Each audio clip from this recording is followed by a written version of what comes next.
Sometimes in history, the whole world can change in the blink of an eye. In the early 18th century, the map of Northern Europe was completely redrawn. A superpower that seemed totally invincible just crumbled.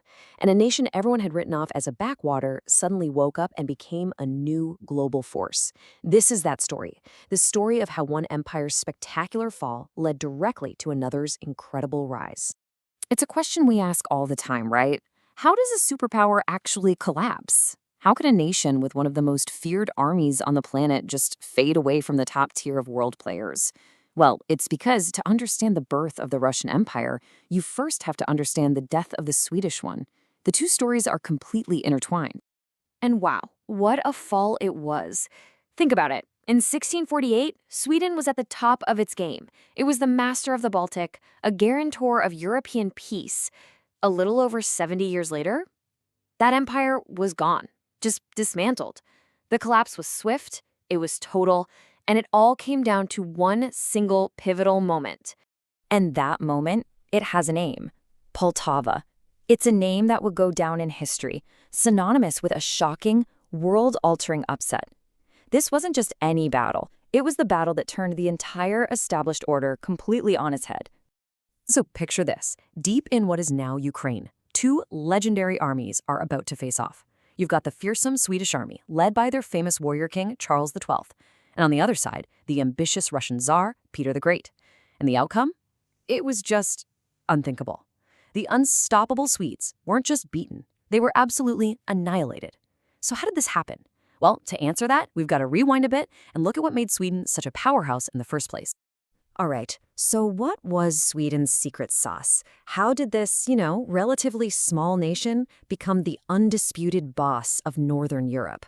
Let's take a look under the hood of this imperial machine. What's really fascinating here is how all these pieces fit together. Okay, so Sweden was surrounded by enemies. Their solution? Turned the entire government into a hyper-efficient war machine. They got incredibly good at collecting taxes to fund this amazing army and navy, and with that military muscle, they could control all the rich trade routes in the Baltic. But here's the crucial part. They kept things stable at home. And get this, their parliament actually included peasants. That was almost unheard of back then, but it meant everyone, from top to bottom, was bought into the mission. And this number right here, this is what makes their story so incredible. The heart of the Swedish Empire had fewer than 2 million people.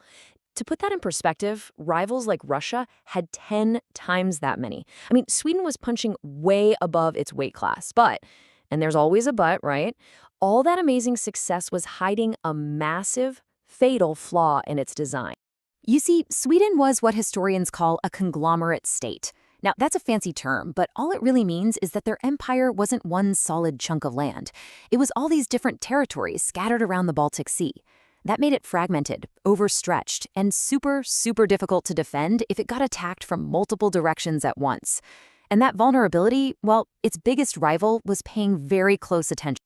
Yup, because while Sweden was enjoying its time at the top, something huge was happening just next door in Russia.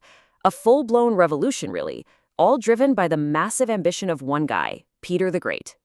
Before Peter, Russia was kind of seen by the rest of Europe as this isolated, almost medieval country, more Asian than European. It had no real navy to speak of, and its only major port was frozen solid for half the year, which is not exactly great for business. Peter looked at all that and basically said, nope. His vision was a total 180, a modern, powerful, Western-style Russia with access to warm water ports, what he called his windows on the West. And let me tell you, his methods were intense. We're talking revolutionary and often incredibly brutal. He didn't just reform the old army. He violently crushed the old guard to build a modern force from the ground up. This is a guy who literally went and worked as a common shipbuilder in Holland just so he could learn how to create a navy from scratch. He took absolute control of everything, even turning the powerful Orthodox Church into just another government department. And the ultimate power move, he built his brand new capital, St. Petersburg, on land he was planning to conquer from Sweden. So on one side, you have this rising, modernizing Russia, absolutely hungry for a foothold on the sea. On the other, you have the established, powerful, but maybe a little overstretched Swedish Empire, determined to keep what it has. You just knew they were going to clash, right? It was absolutely inevitable. And that collision was the Great Northern War. The war kicked off in 1700, and it started with a total disaster for Russia. I mean, at the Battle of Narva, a tiny Swedish army just wiped the floor with a giant Russian one. Humiliating. But Peter was a student of defeat. He spent the next 8 years completely rebuilding his forces. So when a very confident King Charles of Sweden invaded Russia in 1708, he was in for a major surprise. And it was right at that critical moment that a key player made a fateful decision to switch sides. This was the wild card, Hetman Ivan Mazepa, the leader of the Ukrainian Cossacks. Now, for years, he'd been a loyal ally of Peter's, but he started getting really nervous as he watched the Tsar's reforms chip away at the autonomy his people had been promised. The final straw came when Peter refused to send troops to defend Ukraine from a possible attack.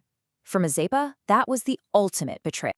In Mazepa's mind, Peter had broken his sacred promise, a formal treaty, so he felt he had no choice but to roll the dice on a new ally, King Charles of Sweden, who had promised to guarantee an independent Ukraine.